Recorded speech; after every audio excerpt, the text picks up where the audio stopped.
Hello. Welcome to the podcast channel of the Chair in Contemporary Strategic Issues. This episode is an excerpt from a lecture given by Rita Floyd, Professor of International Security and Ethics in the Department of Political Science and International Studies at the University of Birmingham in the United Kingdom. The lecture is entitled Climate Change and the Future of NATO. We hope you enjoy listening, and to support us, don't forget to subscribe to our various channels. Okay, well, thank you so much for the introduction, which I missed because I only clocked on that I actually have to put this on to be able to get the translation halfway through. But then at the end of the day, I do know the books that I've written, so I could sort of make out this must be what he's talking about. I got the important part. Okay, so, well, thank you for inviting me. I've toured around Paris yesterday, which was fun. I haven't been here for about 20 years. And it was kind of good to reconnect and see some old places and some new ones as well. Okay, so obviously the title of the lecture series is to do with the future of military alliances. And I was initially going to talk about Ukraine conflict, what will happen to European security. But given that I'm one of the last, if not the last speaker in this series, I'm pretty sure that has been done by other speakers, but also it's not really my area. I mean, I used to teach European security for about 10 years or so at Birmingham, but my research interest has always been, as mentioned, securitization and climate security and so. And I've got a few sort of publications on this particular topic at the moment. And I thought it would be much more appropriate to actually talk about those kinds of things. So NATO, climate change and the future, is it a challenge or an opportunity, is the talk of the title. Let me just tell you or show you what I'll talk about this evening. So first of all, what is climate change? I'm sure most of you know, but you never know. Then climate change is a security threat. How does climate change connect to security, which is a sort of much more abstract thing. Unless you happen to have come across that, you may not know what the connection actually is. And then specifically, climate change is a threat to NATO. What does that mean? In what ways is a military alliance like NATO actually challenged and even threatened by climate change? Then you might be surprised to learn that NATO is actually doing something about climate change already. So they are active in this area, and I will tell you a little bit about what they are doing. And then from there, essentially, I will move to the more speculative part, which is the future part, right? Which is the, what will it demand of NATO going forward? Which is speculative, but I hope to give you some, significant enough reasons to make my argument plausible. And yes, it's not all doom and gloom, perhaps. I argue that climate change is a challenge, but potentially, if addressed properly, also an opportunity. Okay.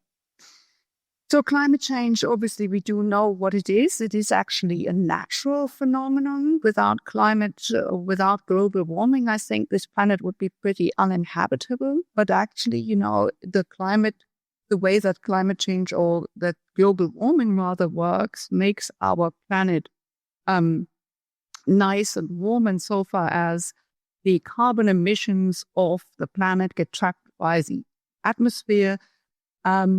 But obviously, the amount of carbon emissions that we have is not or no longer natural.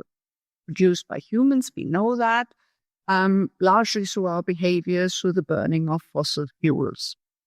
And we also know what climate change leads to, what the problem is with it in terms of, or when it becomes a problem. This is the rise of global surface temperatures, which leads to also the oceans getting warmer, the shrinking of ice sheets, the declining glaciers, and these two phenomena together lead to sea level rise, and also the loss of the albedo effect, which is the loss of the reflective ice sheet into the atmosphere.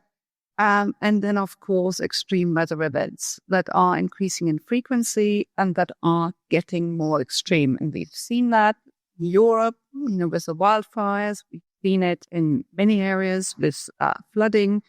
We've seen it with droughts and so on.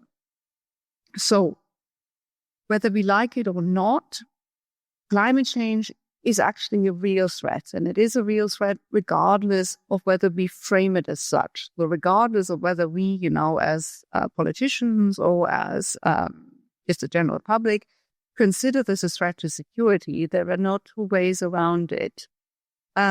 It's not intended by people, not even those people who don't really believe climate change is something to worry about. Nobody really intends to change the climate. So it's a different kind of threat, because ordinarily when we think of threats, we think of there being an aggressor and somebody intentionally wanting to do harm. But with climate change, it's different. It happens because of our behavior. Sometimes, or initially because we didn't know what we were doing would cause a threat, and now sometimes through harmful neglect, because there isn't enough action being taken to combat climate change. And in security studies, we tend to think about different referent objects of security, which is kind of a strange term, but it refers to the entity that is threatened by a particular phenomenon. And that helps us really to kind of order security threats a bit more analytically, to sort of not lose track of the various different dimensions in the security threat relationship. With climate change, we know that human beings are threatened by climate change, in particular those that are dependent on agriculture or in sort of the more rural livelihoods, so more likely in the developing world, that are often faced with the loss of livelihood. But of course, even here, we are not entirely safe from climate change as individuals, and so far as climate change will lead to the northwards spread of pathogens so pathogen vector-borne diseases that are able to live in warm climates, and as the climate changes, and Europe, for instance, gets warmer, that will affect us here too. The Zika virus is one example that has existed for years in certain parts of Africa, and that is increasingly moving northwards. Climate change is a threat to national security, which is to say the security of the state and everything that comes with it. It can be a threat to the economy, especially where you have economies focused on particular things or certain things that are dependent on particular types of climate, be that for growing conditions, for coffee, for example, but also actually in Central Europe. You will know, I don't know whether this is such an issue in France, but certainly in Switzerland and in Austria, where skiing is affected by basically a loss of snow, right? So there's the whole skiing industry that no longer can rely on the snow that it used to have for years. But at the more extreme end of the spectrum, there is a possibility that climate change will actually contribute to violent conflict. Now, there's been a lot of research in this area. Even in the 1990s, scholars were looking at this environmental change, as it was called then, or environmental degradation, lead to violent conflict, either between countries or within countries. Is this something that can be singled out as a driver of war? And it's now generally accepted that climate change really is more of a threat multiplier, is the sort of terminology that's being used. So if certain other factors are in place, for instance, weak institutions, corrupt government, a refusal of governments to accept foreign aid, then actually climate change may very well lead or contribute to violent conflict. But climate change also affects militaries. And that's the bit that's kind of important for us today. So militaries the world over obviously have military installations, have military bases, and already environmental disasters are causing havoc to those military installations. There's an example here from the United States where 2 hurricanes in 2018 that caused the damage of approximately $8 billion in repairs to these military bases. Now, of course, hurricanes, you might interject, have always been there. They are not caused by climate change, but there is research that suggests that some of these existing phenomena are being made worse by climate change. Recent research suggests that actually climate change could undermine the nuclear deterrent factor of NATO or, in fact, other countries. There's an example here from a particular naval base in the United States again that might be at risk from sea level rise. But there are other examples as well. For instance, in Turkey, which has long shared tactical nuclear weapons of the United States, that flash flooding in the Incirlik, and I'm not saying that right, region or the Incirlik base actually could compromise the nuclear deterrent there.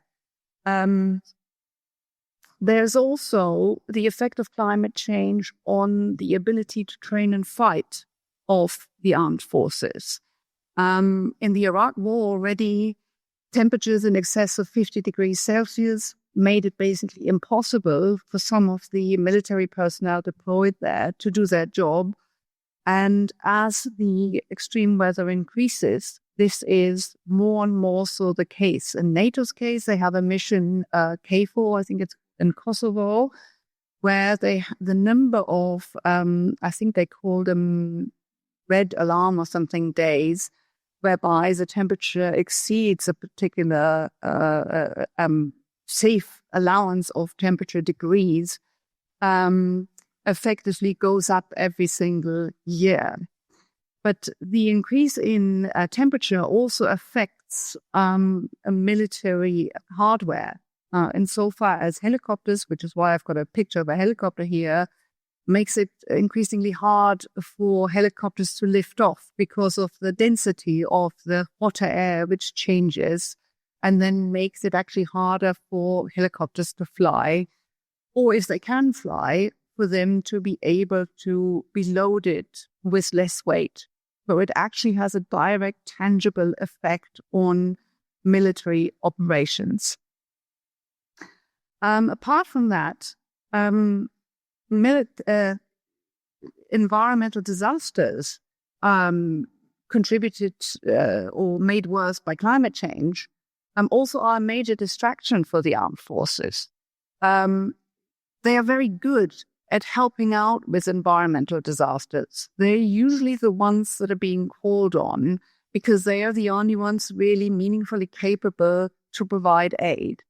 But all in all, and while they do this, I think, well and also willingly, overall, because of the number of natural disasters or climate-induced disasters, that is increasingly what they do, which means they are not actually available to do other things.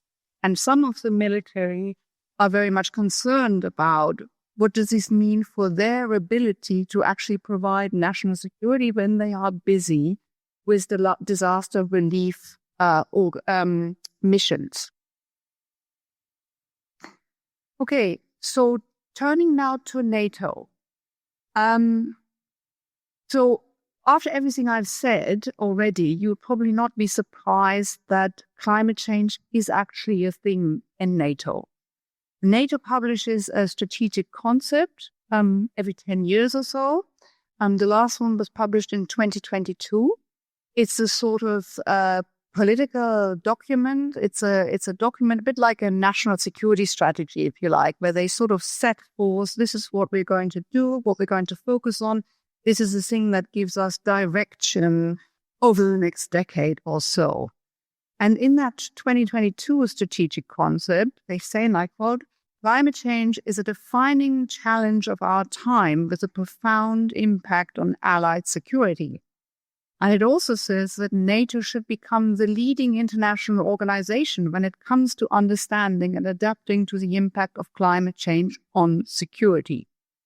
So pretty strong words there, so clearly the ambition to be active in this area, to be a leader in this area, but also very strong recognition, actually, climate change is on a par there with other security threats. Now, this is quite new for NATO.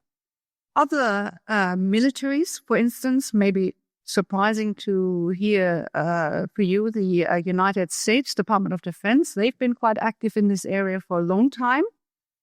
And some other militaries as well. And NATO actually only came to this in 2020, 2021. When NATO turned 70 in 2019, climate change was not an issue. If you look through the documentation and the speeches and so on that were given when NATO turned 70, there's always a big sort of hoo-ha being made about this birthday, and they turned 75 in 2024, so you can have the sort of direct comparison. What is on the agenda now? What was on the agenda then? You notice that shift as regards climate change.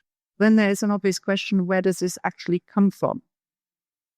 Now, your president, Macron, did have a role in this, not so much because of his impeccable climate change credentials, which I'm not sure whether he has them, but rather because of this sort of infamous statement in 2019, infamous as regards NATO, where he said that NATO is effectively experiencing a brain death.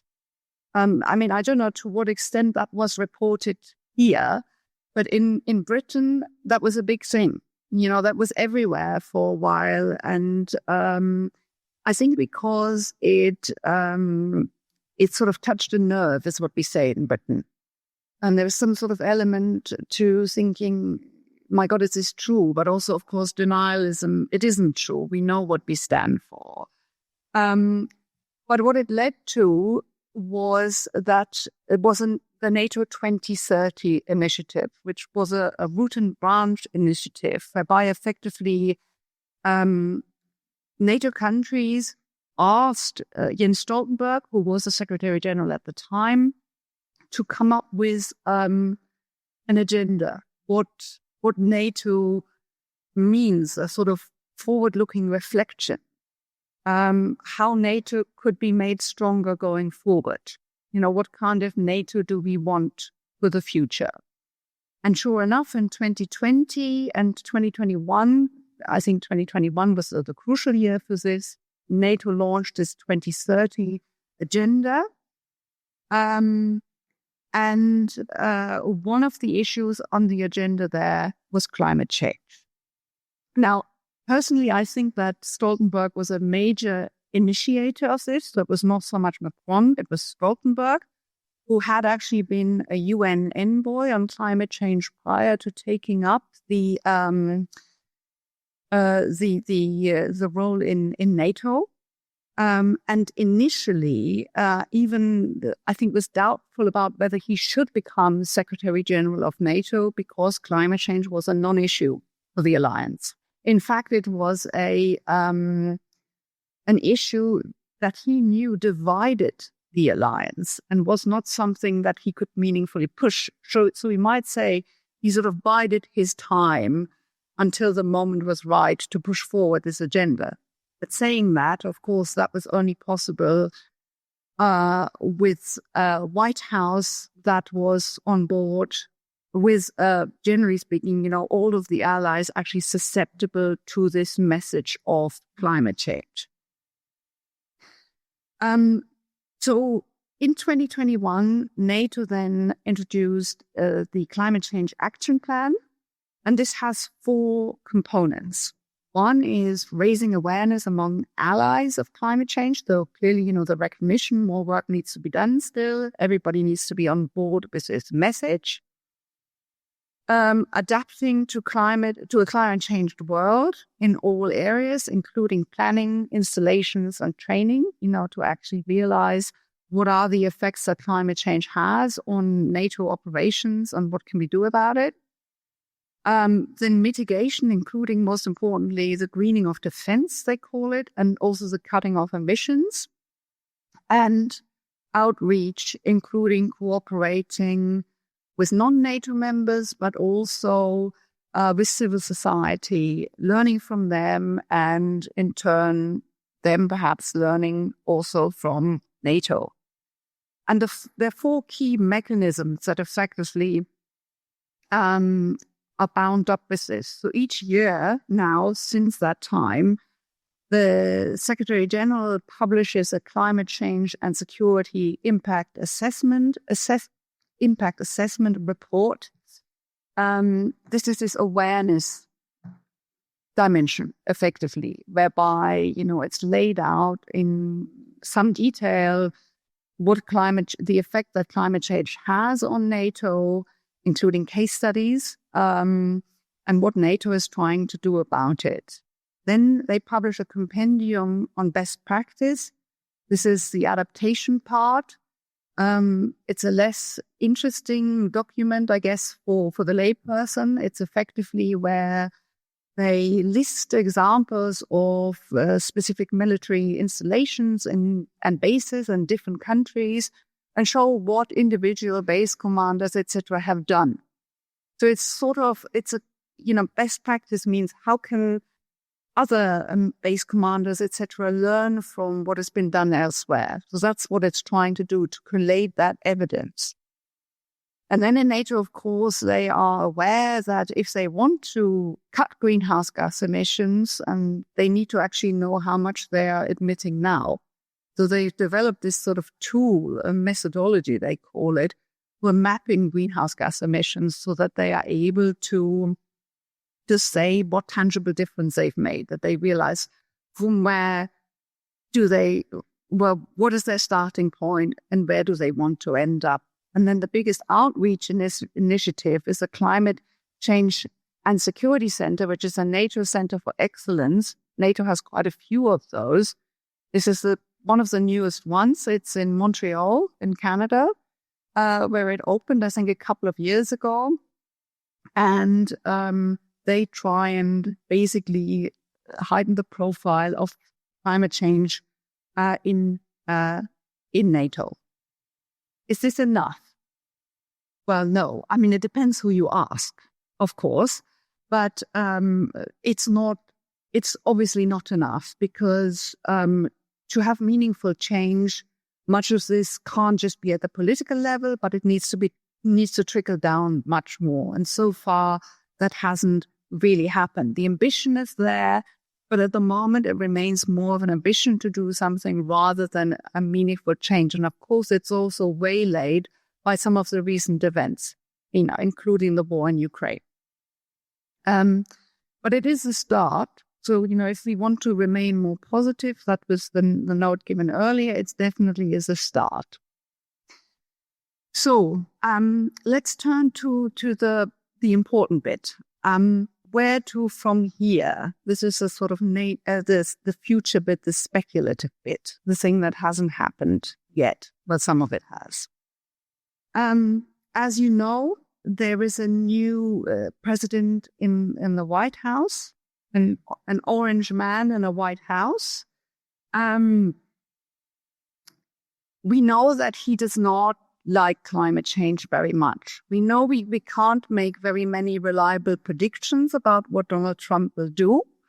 But we do know that on the area of climate change, he has persistently been very negative. Not always, incidentally. Once upon a time, he signed a letter calling for greater climate change action, would you believe it or not?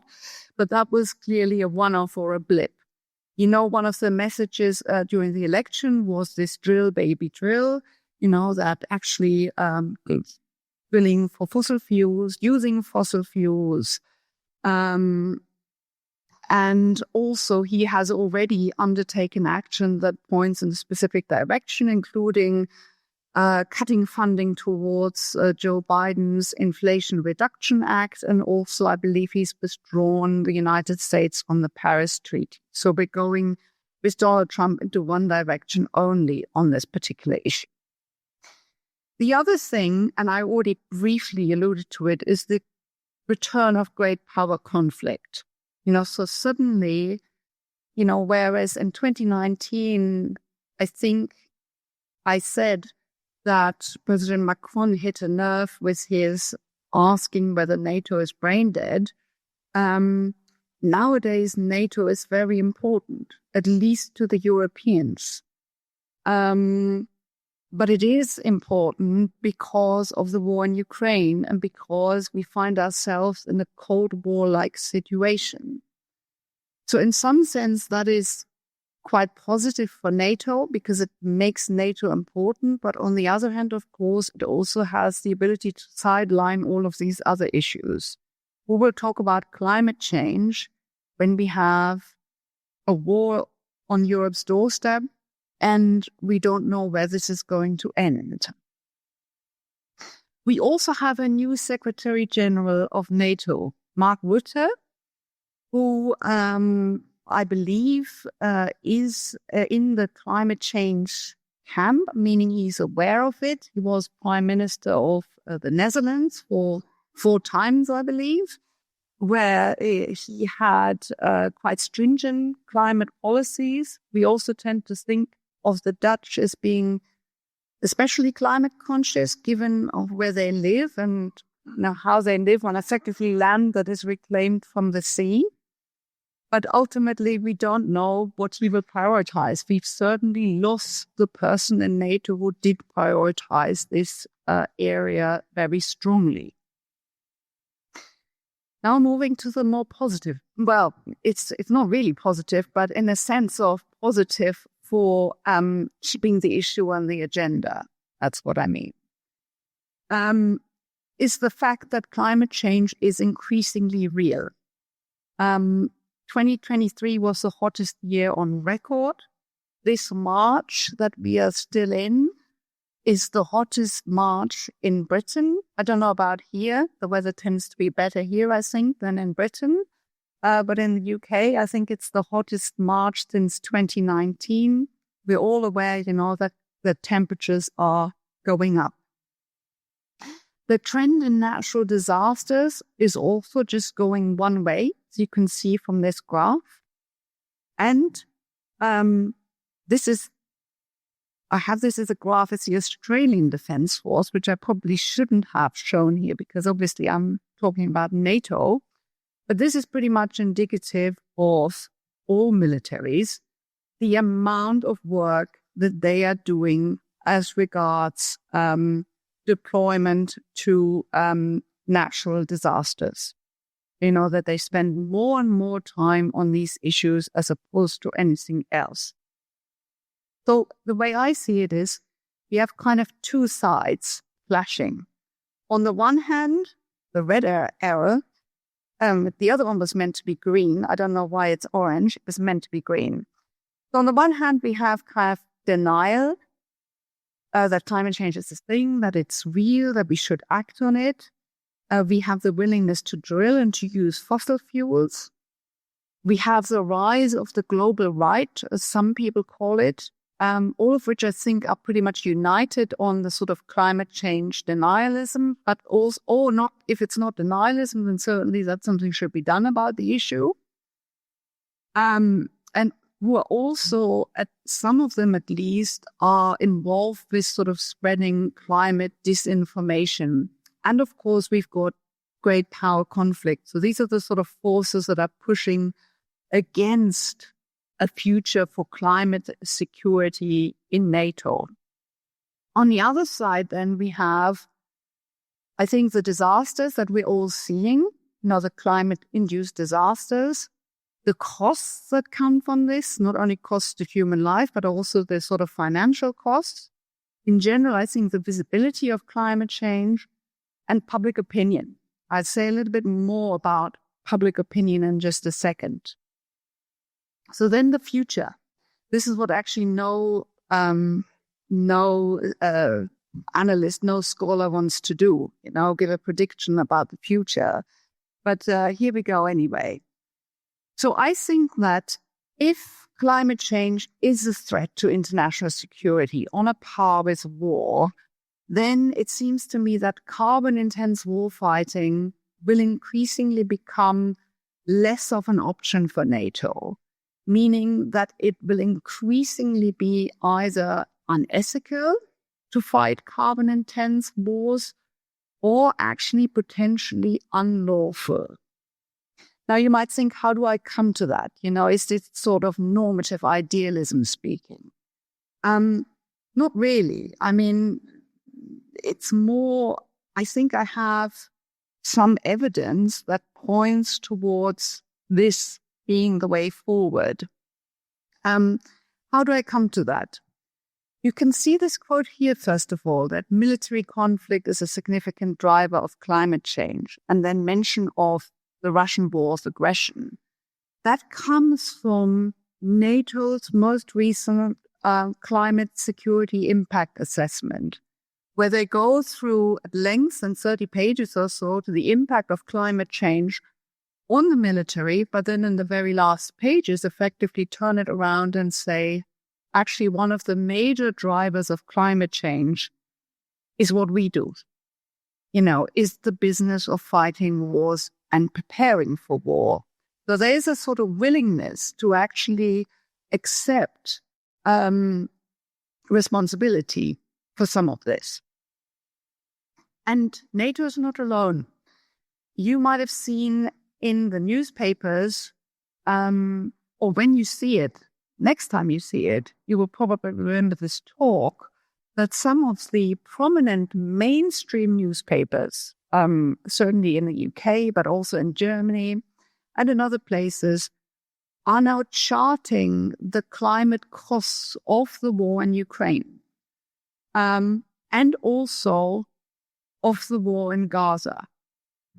Regards the war in Gaza, a recent study from Queen Mary University in London found that the emissions from the first 120 days of this conflict exceeded the annual emissions of 26 individual countries. That is just the first 120 days, with the expectation that the carbon emissions of rebuilding either Ukraine or Gaza will be much, much higher than that. In general, the carbon footprint, it's sometimes called the carbon bootprint of the military in peacetime, is approximately 5.5% of global emissions. Now, you might not have heard about this, but you would have heard about how bad flying is for climate change, right? We're all told not to fly. It's always good when you fly somewhere to then give a lecture on climate change, as I did yesterday. But basically, the carbon emissions of the military in peacetime are more than twice that the emissions of the global aviation industry, which are 2.5%.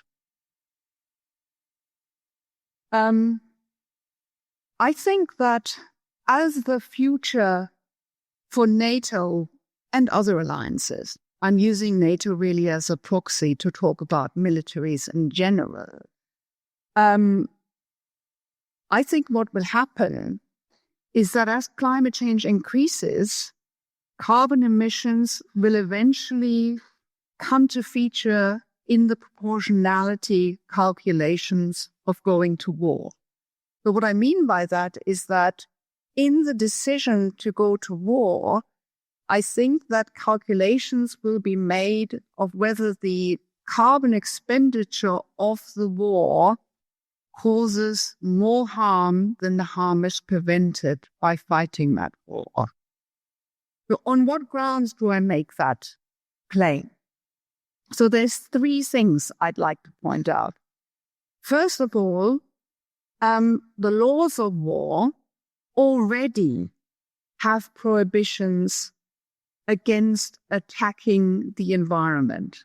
This contains different elements, but for instance, the Geneva Conventions have protocols that prohibit attacks against the environment by ways of reprisals.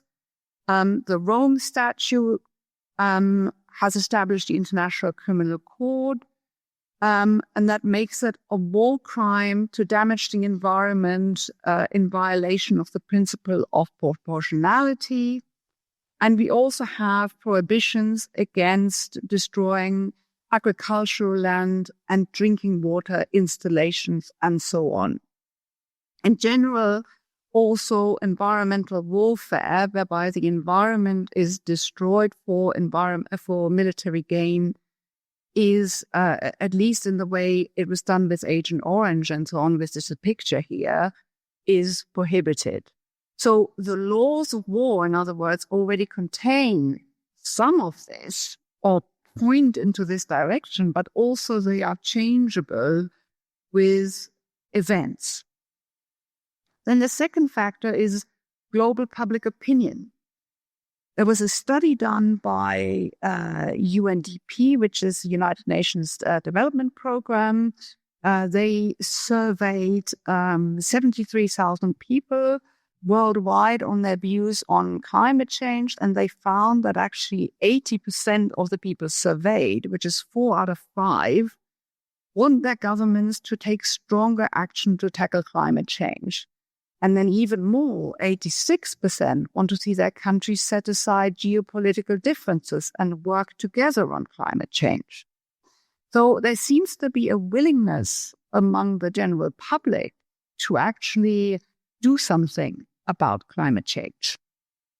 And then my final bit of evidence why I think we might be moving to this future is that in December 2024, the International Court of Justice, in some hearings on the environmental harm and liability in war, already heard the call from Palestine to factor in the carbon costs of war fighting or to consider it essentially part of a war crime. So that's the situation. How can NATO respond to and prepare for these changes? That's kind of the big question, right? Now, some of you might be quite cynical and might say, well, why should they respond to this? It will only lead to a strategic disadvantage. I certainly have colleagues who think that way, who would say, well, this is all total idealism. If NATO does it, Russia won't do it, China won't do it. Why should we disadvantage ourselves? And I can come back to that also a little bit in the Q&As. But I think that NATO should respond in particular at a time where we're thinking, does lawful international order and do international rules actually still matter? I think if NATO wants to be the proprietor of international order and the rules-based order in particular, then it has an obligation to actually do something about this and to prepare for these changes. So in a sense, it's incumbent on NATO in its position to deal with these issues. Is it a strategic disadvantage? Not always, because, for instance, most of the casualties incurred in war fighting happen due to fuel transport. And if you could shift fuel transport to some greener alternatives, that would be one of the things you could be addressing and putting yourself at a strategic advantage. What are some other things? How can NATO respond? Well, the collective term for how it might respond is one of low carbon warfare. I think it's a term that was coined by a colleague at the University of Loughborough, Duncan DePledge, who's written about this quite extensively. And basically it means, but other people also write about this, investment on the part of the military into green fuels, into renewables, investment into carbon sequestration on base to reduce the carbon impact of the military, but also, of course, investment into drone warfare, in particular, obviously, to replace military planes and so on. And investment into cyber warfare, hence the picture. So basically thinking of different kinds and expanding. I mean, all of this already goes on, but expanding in this area considerably because the carbon impact of these kinds of war is less than of traditional wars. Now, I think that there is potential for a second change in NATO, or I should say a reinterpretation of what NATO stands for. So at this point in time, the most important thing about NATO is Article 5. Article 5 is a mutual defense clause. It basically holds that an armed attack against one or more of the allies shall be considered an attack against them all. And the general assumption is that the response will also be a military response. That is not actually what the article holds. It doesn't specify that it has to be a military response. It is simply seen as a response in kind.